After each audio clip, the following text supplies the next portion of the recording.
रिजवान साहब, आज समाअत थी, मुलज़िम की तरफ से दरखास्तें दायर की गई थी, कोर्ट में क्या हुआ? देखिए जी, आज दो दरखास्तें थीं। दो जो हाई कोर्ट के ऑर्डर्स थे, जिसमें एक मुस्तरद करती थी दरख्वास्त मुलजिम की बच्ची से मुलाकात की, और दूसरा कि बच्ची का 164 का बयान दोबारा रिकॉर्ड किया जाए।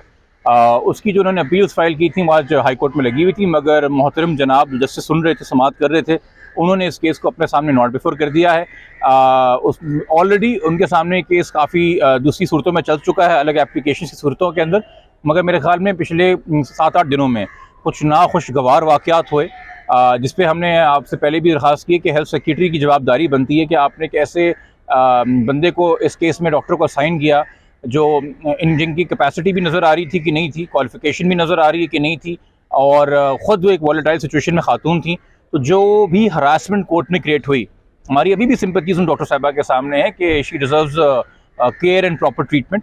बट मेरे ख्याल में उस वजह से चूँकि कुछ संगीन नौयत के इल्ज़ाम जो हैं वो खातून ने जज साहब के हवाले से भी लगाए। मेरे ख्याल में शायद ये वजूहात रही हो, बट इस तफसील में जज साहब नहीं गए। उन्होंने सिंपली बोला है कि जी ये केस मेरे सामने अब ना चलाया जाए। तो अब ये एज़ पर रोस्टर जो दूसरी अवेलेबल बेंच होगी, वहाँ आप 17 तारीख उन्होंने दी है, 17 नवंबर को ये केस वहाँ प्रोसीड होगा। जहाँ तक ये बात है कि वो डॉक्टर साहिबा का जिन्होंने ये सारा सीन क्रिएट हुआ, और हमने उसमें दरख्वास्त भी दी कि भाई इन डॉक्टर साहिबा की रिपोर्ट भी कंसिडर ना की जाए। एक ऐसी डॉक्टर हैं जो फेसबुक के ऊपर अपनी रिपोर्ट शाया कर रही हैं, जिनको प्रोफेशनल एथिक्स वगैरह का कुछ नहीं पता है, और उन पर एक इंक्वायरी भी चल रही है। तो वहाँ पे हाई कोर्ट ने ऑर्डर कर दिया था कि जी अब इनकी रिपोर्ट भी कंसिडर ना की जाए, और ये कहा गया था कि अब इनकी जगह कोई चाइल्ड साइकियाट्रिस्ट आए। मज़े की बात ये, और ये बल्कि अफसोस की बात ये है कि जो चाइल्ड साइकियाट्रिस्ट अब नया अपॉइंट हुआ है, हमारी मालूमात के मुताबिक वो डेफिनेटली बहुत काबिल खातून होंगी। मैं उनकी पर्सनैलिटी के बारे में या उनकी पर्सनल क्वालिफिकेशन के बारे में बात नहीं कर रहा, मगर ये ज़िद समझ में नहीं आ रही हेल्थ डिपार्टमेंट की कि तमाम तर अफसरान जो है ये लियारी जनरल अस्पताल या शहीद मोहतरमा बेनज़ीर भुट्टो मेडिकल कॉलेज लियारी से क्यों आ रहे हैं।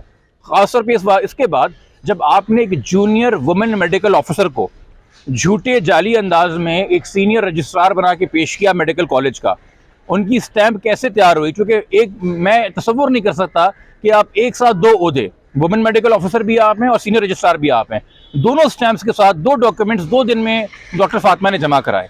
तो यानी कि ऑलरेडी वहाँ पे मिसमैनेजमेंट और करप्शन के या किसी किस्म के इन्फ्लुएंस के, जो हमारे केस में तो कम से कम बहुत मनफी है, ये शवाहिद मिलते हैं। तो दूसरा भी जो आपने प्रोफेसर लिया या साइकियाट्रिस्ट लिया, वो भी आपने लियारी जनरल से लिया। क्या डॉ और जिना नहीं एग्जिस्ट करते यहाँ पे, या आगा खान यूनिवर्सिटी या कोई और प्राइवेट अस्पताल या प्राइवेट प्रैक्टिशनर नहीं एग्जिस्ट करते यहाँ पे? हमने इस हवाले से 4 नवंबर को एक खत भी लिख दिया हेल्थ सेक्रेटरी साहब को और मिनिस्टर ऑफ हेल्थ को, मगर उनका अभी तक कोई जवाब नहीं आया है। ये बड़ा अनफॉर्चुनेट है। तो इसको अगर ये नहीं डील करेंगे तो फिर हम अगेन मजबूर होंगे कि इस हवाले से हम कोई अदालती कार्रवाई करें, क्योंकि ये मजीद सवाल उठा रहा है अब हेल्थ सेक्रेटरी और हेल्थ डिपार्टमेंट के बारे में। अच्छा, डॉक्टर फातिमा ने जो रिपोर्ट्स पब्लिक की थी, उनकी क्या हैसियत रहेगी अब अदालत के हुक्म के बाद? देखिए, उसमें से एक रिपोर्ट उन्होंने डॉक्टर उस्मा की पब्लिक की थी। उसमें डॉक्टर उस्मा का तो अपना कोई किरदार नहीं था। वो डॉक्टर उस्मा की असेसमेंट अपनी जगह है, वो ट्रायल कोर्ट उसको देखेगा, उनको एग्जामिन भी करेगा। और डॉक्टर फातिमा की जो रिपोर्ट थी, जिसके अंदर एक मुबैना तौर पर एक हैंड रिटन राइटिंग भी, कोई खत लिखा हुआ है जो कह रहे हैं कि जी बच्ची ने लिखा है, वो समेत उनकी रिपोर्ट का हिस्सा था। वो अब कुछ ट्रायल कोर्ट कंसिडर नहीं करेगा।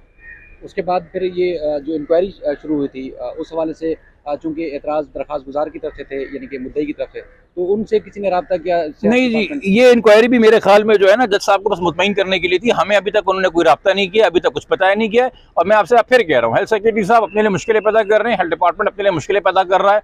हमारे सवालों के अगर वो जवाब नहीं देंगे तो फिर हमारे पास कोई और चारा नहीं होगा कि हम हाई कोर्ट में एप्लीकेशन लगा के यहाँ पर उससे जवाब तलबी करवाएं। Thank you sir, thank you.